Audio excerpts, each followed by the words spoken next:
What's going on, everybody? This is Griever back here, bringing you guys the latest behind-the-bar reviews for 7 Deadly Sins, chapter 314. Now, usually, as you guys know, I try to wait for a couple of translations to come out because I've made mistakes before in the past because of a rough translation. Something said out of context, something not exactly accurate to the better translations that come out after the initial ones, you know what I mean? But this chapter specifically, I've been waiting all day, and I was waiting a bit of yesterday because the schedule is always very off for 7 Deadly Sins, unfortunately, you know? It's not exactly an on-the-ball thing like a lot of the Jump series. So, when this chapter finally dropped, about an hour or two ago, I read it and I realized there's nothing here to really delve into that's going to be controversial. There's nothing here that speaks, oh, what does Meliodas mean here? What did Merlin say there? There's none of that really, so I don't feel bad about doing this review as it stands on the rougher translation. Now, there is something to talk about, though, at the very beginning here of chapter 314 for 7 Deadly Sins. And it's about Salisbury Lake. Now, I forget if I mentioned this in my review, and I might have missed it, but if you guys watch my channel, I know you are avid viewers of the Boar's Hat podcast, link always in the description down below, which is one of my favorite ways to discuss 7 Deadly Sins, even sometimes more so than just doing these reviews by myself solo. I really enjoy the opinions of the guys on the Boar's Hat, so please, guys, go check it out. But for those of you who don't, I definitely mentioned this whole Salisbury Lake, this lake, the greatest in all Britannia for, you know, magical power and blah, blah, blah, and we've never heard of it before. That's kind of bullshit. But the thing is, the moment I heard a grand lake of magical power, the first thing that came to my mind is someone who's watched a few different iterations of the Arthur Pendragon legend was the Lady of the Lake. I mean, what else could it be? The Lady of the Lake. It was done proper in so many iterations and different literatures and movies and TV series and such that this, I was waiting to see, okay, what's that going to mean? Now, this is going to be our biggest discussion, is literally the cover page, is the main title page, because they talk about a princess of the lake who long ago gave a human king a powerful sword. I'm like, okay, so they are referencing the Lady of the Lake. And they are bringing up the fact that Excalibur, of course, the holy sword and stuff. Now, Nakaba could twist it. Nakaba could take it and go, you thought I meant Excalibur, and I was leading up to something, but no, you know, there's something else. But suffice it to say, as far as Arthurian legend goes, there is going to be a Lady of the Lake, a princess apparently in this iteration, and they will be the one who forged or gave or magically created Excalibur and gifted it to, you know, the human king. Most iterations, it's supposed to be Arthur himself, but of course we know that there are many kings that have held, and many warriors, great warriors of the past, that have held Excalibur prior to this iteration of Arthur Pendragon. So it goes without saying that, of course, it's going to be somebody else. Now, who could this be? Will it be a brand new character, or will something else come into play? Because as I've always stated, this equal balance, this whole heaven-hell, this goddess-demon stuff, right? With all these other clans caught in the middle. Fine dandy, right? That sounds fair. You know, yin-yang, black-white, heaven-hell. It sounds fine. But as I've stated many times before, in many iterations of these type of stories, you always have the gray area, which is usually humans. But you always have that here's the Nephilim. Here's the humans. Here's the Charred Council, the Four Horsemen. There are so many things, right? In this iteration, we have something that has been quite a mystery to us for a long time, and we don't really know the true purpose, and that is, of course, the Mother of Chaos. Potentially and almost undisputedly, Mama Hawk. But for those of you who have played Fire Emblem, even that carries a strange title. The title of Mother of Chaos. Well, with this whole yin-yang thing that 7 Deadly Sins has done for a while, you know, you have commandments versus sins, you have Demon King versus Supreme Deity, you have Demon Clan versus Goddess Clan. it would be weird to just have this one entity called the Mother of Chaos. I can understand if it was some like end level like game. Okay, this is just the one, or something like that, right? But it's the Mother of Chaos. So that leads me to believe, okay, is there a Father of Balance? Because chaos shouldn't reign supreme, of course. And balance, as those of you who have played Fire Emblem games, you know that there's chaotic and neutral and stuff. You need to balance the forces of good and evil. Everything requires a certain level of balance. Even a goddess or god of balance needs chaos for something to balance. It's one of those weird paradox things. So in this case, I'm wondering, is this Lady of the Lake supposed to be Mama Hawk's original interpretation, or the Mother of Chaos? Or is it supposed to be this maybe the sister of Mama Hawk or something like that, or the father or something? It could be, the legends told it was a princess, but how wrong they were.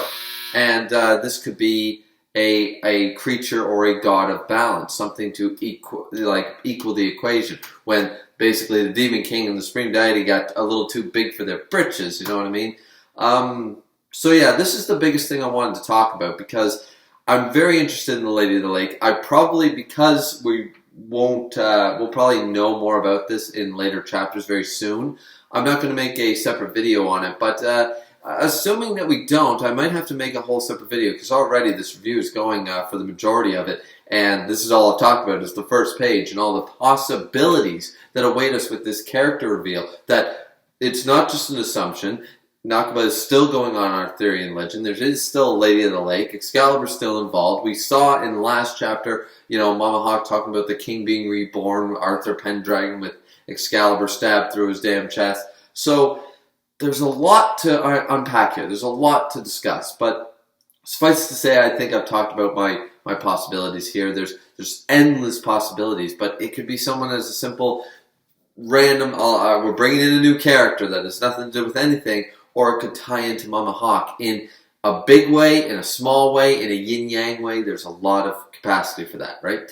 So I just wanted to bring that up because I feel like I know I talked about it on the Boar's Hat, but I don't think I brought up the whole Lady of the Lake thing with the Salisbury Lake in my review last chapter. So now I don't feel bad for talking about the rest of the chapter very quickly, because it's very, very shonen and there's not much to unpack. Did it look cool? Yes. Meliodas, and a lot of us said, and I said it too, is that no, this would be the time to jump away. But I also brought up, once again, Boar's Hat. Let's plug that Boar's Hat podcast. Is that, why did we expect, we all said, Nakaba's going to jump away. He's not going to give us the goods right off the bat, right? He's going to jump away to the Endura fight for a while and stuff like that. And zero evidence in this series has suggested that that's what he was going to do. How long did the Estamale shit go on until fans got almost pissed and bored with it, until we finally came over to what we wanted, the Battle of the Six? We had Cusack, Chandler, Zeldris versus Ludashel, Redesiel, Escanor, and Merlin. The Battle of the Six is what we were hyped for. We were done with the Estarossa stuff. We were long done with that before it ended, because Nakaba does not cut away like Oda and stuff and other mangakas do. He does not cut away very often, so I don't know why we assumed he would. And this is basically a stare down for the most part at first. It's simply a bashing of, you see the thunderstorms and the power crackling and everything going on. This world has no need for two demon kings. And Meliodas says, no, you're right. And this is probably the most badass line of all, the whole chapter. And the most badass line for a long time is, you're right, it doesn't need two demon kings. It doesn't even need one. And I'm like, yeah, all right, Meliodas, you're bringing the salt. I'm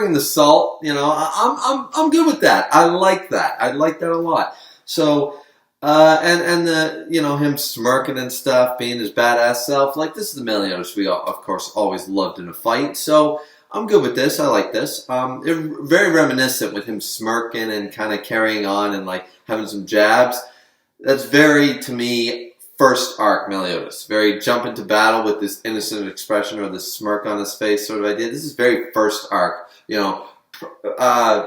post Hendrickson, there was a lot more seriousness, but pre-Hendrickson fight, everything was like that, and it was, you could argue which one was better, but I missed it. Nonetheless, regardless what you think, I missed it, so it was nice to see here. I got a little nostalgia seeing that, and basically they clash. Meliodas powers up, and they clash, and that's basically the chapter. What goes on to say is very, very end game villain.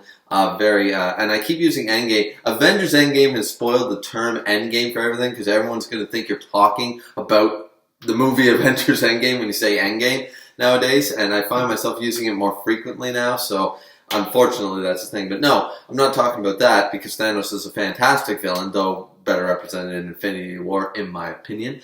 But that's neither here nor there. The thing is that he does a very Yuha Bach, a very Sosuke Aizen, a very, screw Naruto, I'm not going to read that ever again. Toriko, I can't spoil who main villains are necessarily in that. Shaman King with Hao, Asakura, and all that stuff. There's a lot of villains that are like this, and basically the concept is simply, does one care about the ants beneath their feet? Humans trample them all the time without care or worry. Do you care about the pebbles you pass or the grains of sand on the beach that are being washed away? It's irrelevant to you. It's beneath my notice. So, Demon King is once again, you know what? I'm really happy he's back in some respects, but it does not leave the fact that my initial disappointment with his character in chapter 300 on, this line, this dialogue exchange brought that back to me. Like Meliodas speaking the traditional shonen stuff, it made me expect that. That's so fun. That's fine. That's okay. Saying do you realize how many people you've hurt? Like your stupid squabble pretty much with the goddess clan's leader, the supreme deity, that has led to so many tears and so much bloodshed and so much death. Have you even noticed it for a second? Have you even stopped to consider that this is stupid or not? And he even admits, I did it thoughtlessly for countless of years. And the one who pulled me out of it was Elizabeth. And, of course, after meeting her, with my connection with the 7 Deadly Sins and everything we've gone through and all my friends and companions I've met along my way, they are all a part of me. That's fine. This isn't friendship power-up. Meliodas has the power to go toe-to-toe with the Demon King. This is just him trying to get through to the villain that, I'm not that same guy as I was before. Meliodas has amazing character development, more so than a lot of shonen heroes. Even if you might dislike him at times, he definitely has a staggering amount of character development, and the more we see of him pre-Elizabeth, the more we understand that it is true character development. And right here, we're getting a lot of that. This is not a Nakaba power boost fairy tale bullshit. This is simply him stating facts. Him saying, this has been my long road. This has been my journey. And, do you want anything else? This is what we're here for. I'm not going to complain about this speech or anything, this classic shonen speech, because it works. Goku does it. Gohan does it. Yo Asakura does it. Why can't I think of a more classic thing? Himura Kenshin does it. Yusuke. They all do this. When you're getting close to the end, and we are still at the end portion of 7 Deadly Sins, this is the thing you want to hear. You want them to acknowledge, I've fought so many battles and gotten this far based on not just my own power, but my friends and stuff. You want them to acknowledge that. You don't want your hero to be that selfish. Would you rather Meliodas stood there and didn't acknowledge any of the sins? So for anybody who is going to, I know I've ranted a bit about this, guys, but for anybody who's going to complain that this feels too much friendshipy, don't let fairy tale, once again, I keep reiterating this, don't let fairy tales overuse of that trope ruin it when it's done correctly.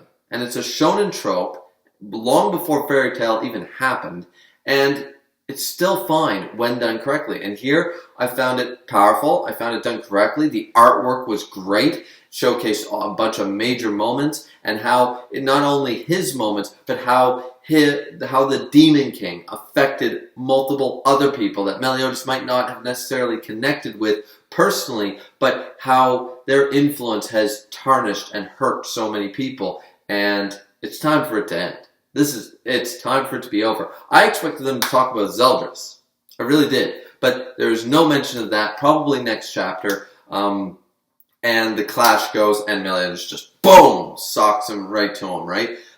Demon King ain't got nothing on my boy Meliodas sort of idea. He just like, boom, giving him that old 1, 2, 3. So I really like that.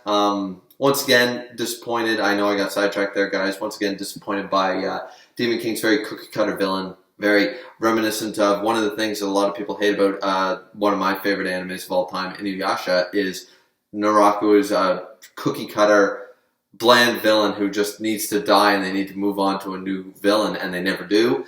Demon King is no better, in my opinion. He had so much hype and so much mystery and so much potential depth, and they've ruined it. And this very Yuha Bach, this very Naraku, this very bland Frieza. Oh, I don't notice people beneath me. I'm so prideful. I'm so this. I'm so that. Like, Demon King, sit down. Let Escanor have the cool pride speeches, because you sound very cookie-cutter 1980s shonen villain when you do it. When Escanor does it, it sounds badass. It sounds cool. It's a hype moment. We all wait for it to be animated.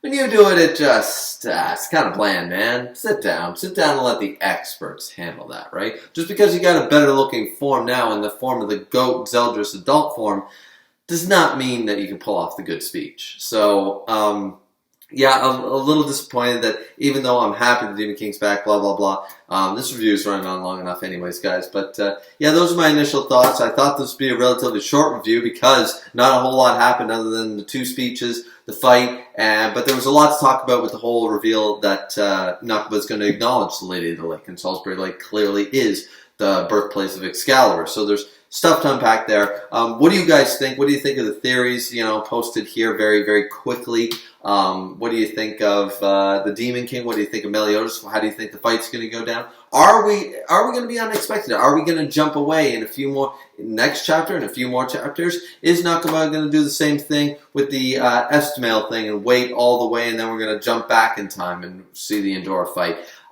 There's potential for both. I'm excited to hear your guys' thoughts. As always, this has been Griever with your chapter review for 7 Deadly Sins, chapter 314.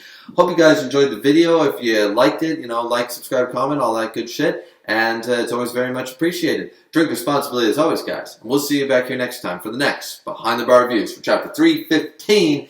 I'm excited. Are you excited? Let's get this shit done. So, yeah, guys, we'll see you next time.